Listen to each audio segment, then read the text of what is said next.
রাষ্ট্রপতি মোহাম্মদ শাহাবুদ্দিন পদত্যাগ করেছেন এমন খবর মিথ্যা ও গুজব বলে জানিয়েছেন অন্তর্বর্তীকালীন সরকারের আইন উপদেষ্টা অধ্যাপক আসিফ নজরুল।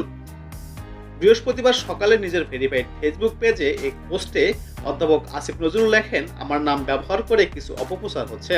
রাষ্ট্রপতি রিজাইন পদত্যাগপত্র করেছেন বলে যে খবর আমার ছবি ব্যবহার করা হচ্ছে তা সম্পূর্ণ ভুয়া।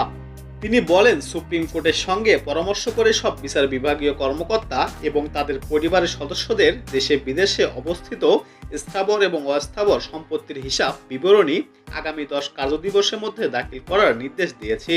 তারপরেই এক প্রশ্নের জবাবে অধ্যাপক আসিফ নজরুল বলেন, রাষ্ট্রপতি মোহাম্মদ শাহাবুদ্দিন পদত্যাগ করেছেন এমন খবর মিথ্যা ও গুজব। নিজের ভেরিফাইড ফেসবুক পেজে এক পোস্টে অধ্যাপক আসিফ নজরুল এসব কথা লেখেন।